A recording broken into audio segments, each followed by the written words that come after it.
Oi gente, tudo bem? Hoje eu sei que eu sou uma pessoa autista, mas para conseguir o meu diagnóstico eu tive que revisitar o meu passado diversas vezes. E foi lembrando coisas que aconteceram na minha infância e também na minha vida adulta, claro, observando meus 2 filhos autistas, que eu cheguei a essa lista. 18 coisas para nunca dizer para nós, os autistas. A ideia da lista não é ditar regras, tá? É ajudar as pessoas a não cometerem gafes quando falam com pessoas autistas. A ideia da lista é ajudar você a se relacionar melhor com aquele autista que você conhece. Então vamos lá?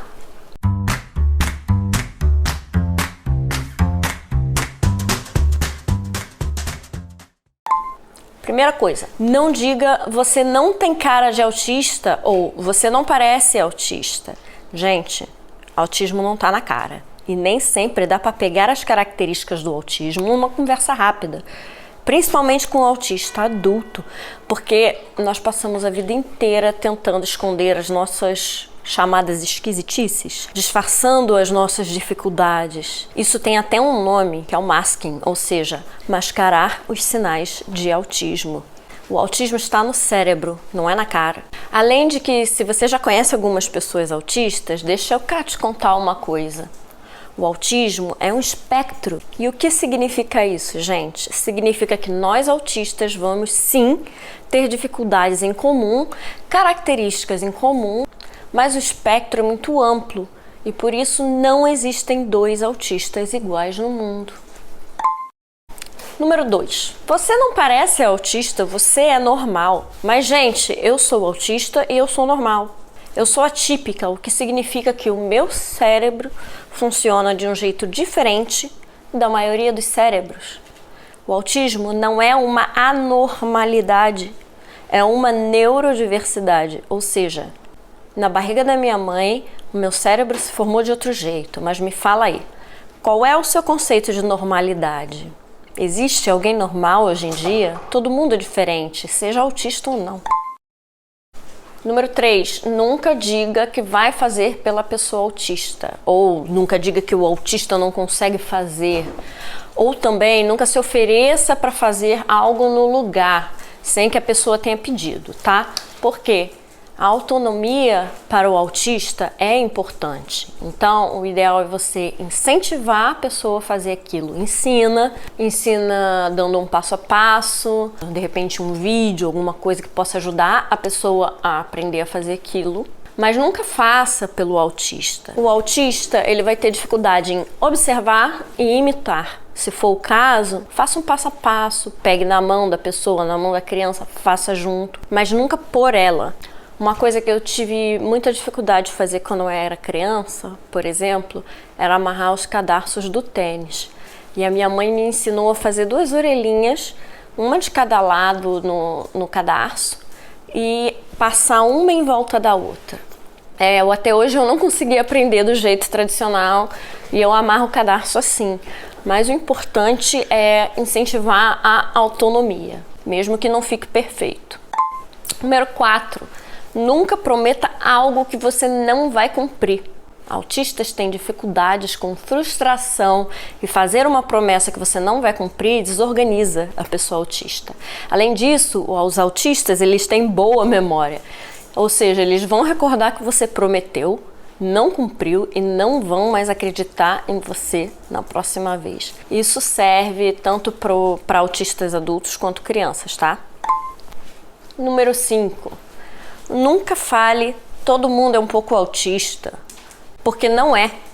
O autismo é um transtorno do neurodesenvolvimento e nós temos dificuldades reais com coisas simples, como a que eu acabei de contar, que era amarrar os cadarços do tênis, né? Existem também outras dificuldades que as pessoas neurotípicas não passam, como dificuldades com o toque na pele, com beijos e abraços, dificuldades com barulhos muito altos, que doem os ouvidos, dificuldades com luzes muito fortes ou quando tem muita gente junta. Além disso, o autismo não é um adjetivo, ou seja, vamos parar de falar que fulano tá um pouco autista. Ou é autista ou não é.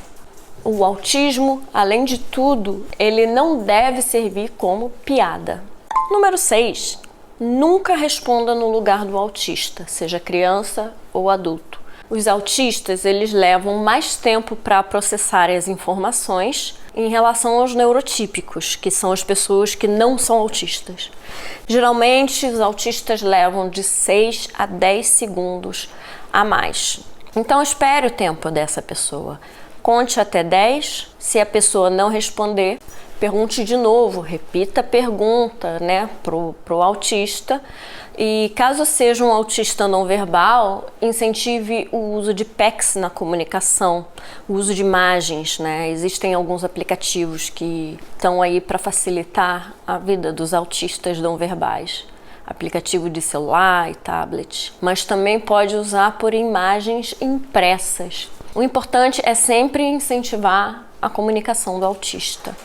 Número 7. Nunca pergunte quando há uma obrigação. Por exemplo, a obrigação de tomar um banho, ou de ir para a escola, de comer alguma refeição do dia. Quando há uma obrigação, ou seja, não há uma opção, não pergunte. Autistas são muito literais e eles entendem tudo ao pé da letra. Se você perguntar, vamos para o banho, a criança pode entender que existe a opção de não tomar o banho. No lugar disso, pergunte, você quer ir para o banho levando o boneco X ou o boneco Y? Assim você dá a escolha para a criança e o autista se sente como se tivesse sido uma decisão dele. A criança se sente mais no controle e autistas gostam de se sentirem no controle das coisas. Faz com que nós nos sintamos mais calmos. Além disso, a comunicação receptiva de um autista nem sempre é tão boa quanto a de um neurotípico. O ideal é, para um autista não verbal, sempre usar pulseiras e cordões com identificação. Assim a pessoa mostra o nome dela.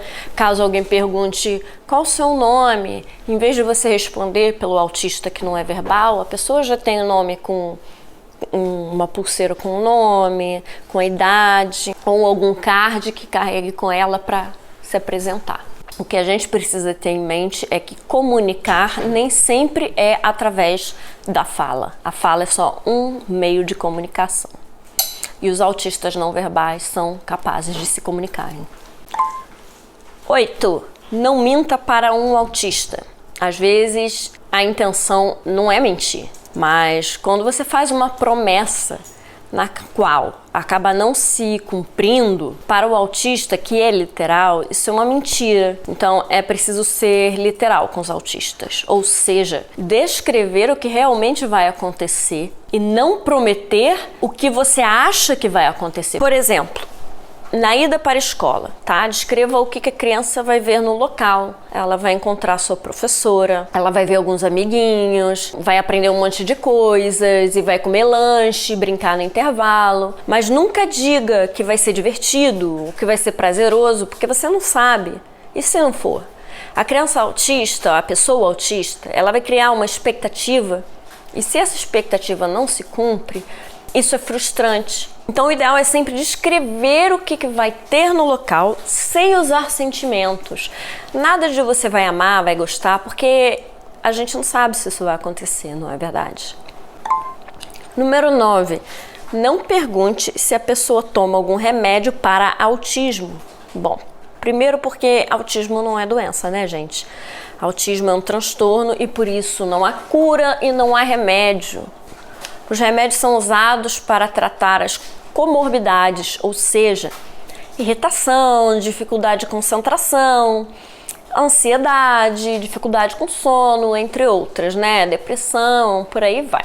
Essas dificuldades, elas estão presentes na vida dos neurotípicos também, mas elas são dificuldades muito frequentes na vida do autista. São para essas dificuldades que nós tomamos remédios e não para o autismo.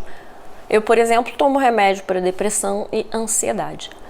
Então, se você quiser saber mais de medicação, pergunte se o autista toma algum remédio para as comorbidades. Número 10, polêmica. Não afirme que a vacina causa autismo. Essa lenda já foi derrubada há muito tempo. Mas eu ainda quero fazer um vídeo para falar só sobre isso, ok? Mas resumindo a história, a confusão começou em 1998, quando um médico britânico chamado Andrew Wakefield publicou um estudo no jornal científico The Lancet, dizendo que a vacina tríplice AMMR causava autismo. Esse estudo ele foi feito em somente 12 crianças, ou seja, nem era um estudo sério, não tem uma quantidade séria de crianças para ele afirmar algum resultado, né? O médico, além de tudo, ele falsificou dados, porque depois foi descoberto que 5 das 12 crianças do estudo já tinham o diagnóstico de autismo antes e outras 3 crianças que participaram do estudo nem autistas eram. Sabendo dessas coisas, o estudo foi tirado do ar, mas a mentira sobre a vacina causar autismo continua se propagando até hoje. Se você não acredita em mim, eu vou colocar na descrição desse vídeo o link para a notícia que conta sobre essa fraude. Depois disso surgiram outros estudos, mas nenhum concluiu que a vacina causa autismo e inclusive já existe comprovação de que 95% dos casos de autismo são genéticos e hereditários. Por isso você vê famílias inteiras de pais e filhos autistas que nem na minha família, né? Mas a vacina é um tema complexo e por isso falaremos disso com mais detalhes em um outro vídeo, se você quiser, claro. Para isso você deixa o seu comentário aqui, dizendo que você quer saber mais sobre a história da vacina no autismo, ok? Se estiverem muitos interessados, eu faço um vídeo. Número 11. Nunca diga sinto muito ou deve ser horrível, né? Ou até mesmo tadinho, quando descobrir que um adulto ou uma criança é autista. Dói ouvir isso, sabe, gente? Eu já ouvi de uma estranha se referindo do meu filho. I'm sorry, mas por que você tá sorry mesmo? Na verdade, eu tava entrando no banheiro com ele, banheiro feminino, e a mulher olhou pra ele, que já tá grande, e ela falou, esse é o banheiro feminino. E eu falei, meu filho é autista. Ela falou, I'm sorry. I'm sorry por quê mesmo? Meu filho, ele é feliz do jeito que ele é. Eu sou feliz do jeito que eu sou. Nós temos uma família e a gente se ama. Claro que a vida não é nenhum mar de rosas e nós temos muitas dificuldades, inclusive dificuldades que o autismo nos traz, né? Mas não é horrível e nem você precisa se sentir por causa disso. Todo mundo tem dificuldades na vida, nós estamos bem. Número 12. Nunca fale, pare de usar o autismo como desculpa. As pessoas têm dificuldade de entender que nós, autistas, funcionamos de um jeito diferente dos neurotípicos. Tendem a não aceitar essas diferenças. A vida inteira eu me forcei a ser uma pessoa que eu não era. Eu odeio barulho, muvuca, luzes fortes. Mas a minha adolescência eu acompanhava todas as minhas amigas nesses locais barulhentos, música alta, cheiros fortes, só para me encaixar. Hoje eu tenho meu diagnóstico, entendo as minhas dificuldades, eu evito esse tipo de lugar e acabo vendo que eu estou usando o meu autismo como desculpa. Mas não é assim.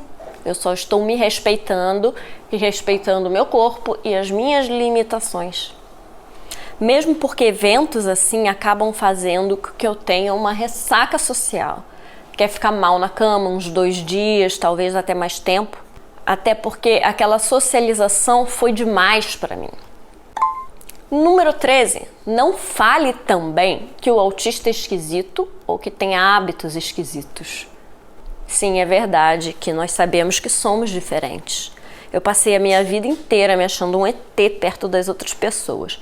Mas esquisito é um rótulo que eu passo. É muito pejorativo e nós autistas não gostamos. O ideal é você trocar a palavra esquisito por diferente. Eu agradeço.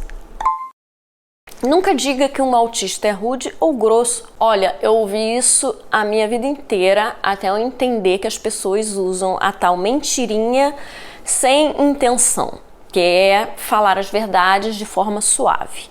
Os neurotípicos são assim, mas nós autistas não. Nós autistas, nós somos direto ao ponto, sem rodeio. Na verdade, eu até tentei já fazer de forma como os neurotípicos fazem, né? Falando com rodeios, mas eu me enrolo, eu acabo me enrolando toda e acabo esquecendo o principal, que é para falar. Então, gente, ir direto ao ponto não é ser rude ou ser grosso, é porque para nós é mais fácil assim. Número 15. Nunca pergunte se um autista está bem se você não quiser ouvir a verdade. Uma coisa que eu nunca entendi e que eu não consigo entender ainda é que ao cumprimentar as pessoas, você fala: "Oi, tudo bem?" E quando eu não tô bem, eu falo a verdade, o motivo de não estar bem, e as pessoas geralmente ficam com olhos arregalados, porque eu começo a falar e falar. Só que há pouco tempo eu entendi que é só um cumprimento. Gente, mas se vocês não querem saber a resposta, por que perguntam? Você pode continuar perguntando se estamos bem, tá? Sem problema, mas você vai ouvir a resposta sincera de um autista, tá? Se você perguntar esse tipo de coisa. Número 16. Nunca diga que nós autistas não temos sentimentos ou que não nos importamos com ninguém. Nós autistas temos sentimentos, mas não sabemos lidar com eles. Na verdade, o problema é mais na raiz mesmo.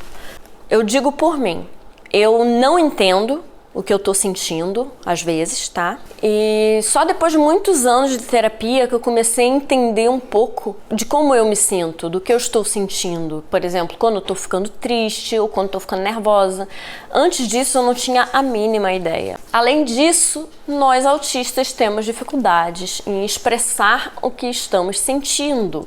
Ou seja, muitas vezes eu estou triste e o meu marido me fala que eu não pareço triste, mas eu tô triste. E tem mais, nós também temos dificuldade em entender o que a pessoa está sentindo só da gente olhar. Quando eu era criança, eu me lembro de ver minha mãe chorando. Aí eu comecei a associar o choro com a tristeza. Até que um dia eu vi a minha mãe chorando de rir. E eu achei que ela estava triste, mas ela disse que não, que estava rindo e chorando de rir.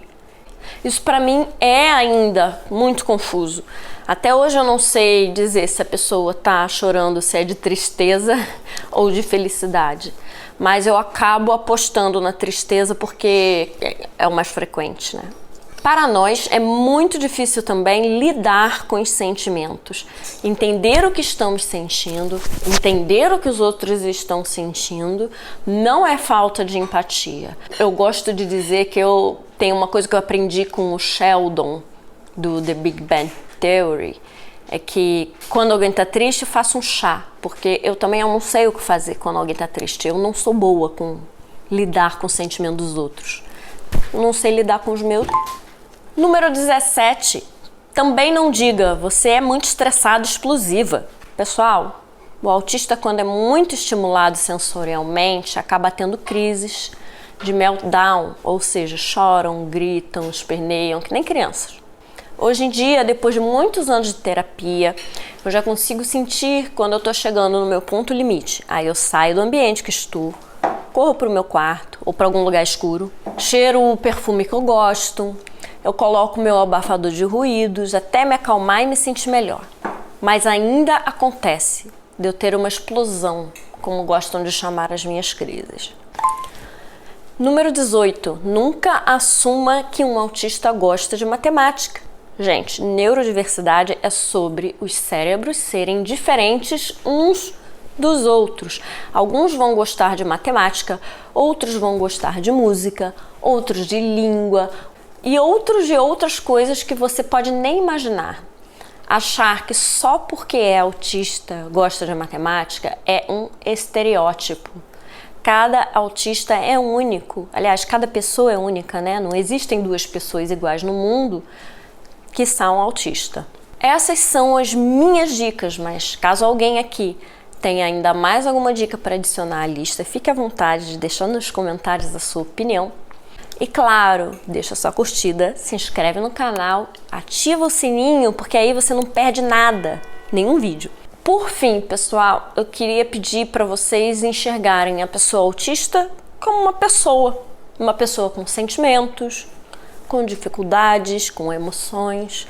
Inclua essa pessoa sempre que possível nas conversas, no lazer, mesmo que a pessoa autista não vá sempre. Tenha paciência conosco, vale a pena tentar nos entender, fazer amizade. E sempre respeite os sentimentos de um autista, assim como se deve respeitar qualquer pessoa, não é verdade? Um beijo, te vejo no próximo vídeo.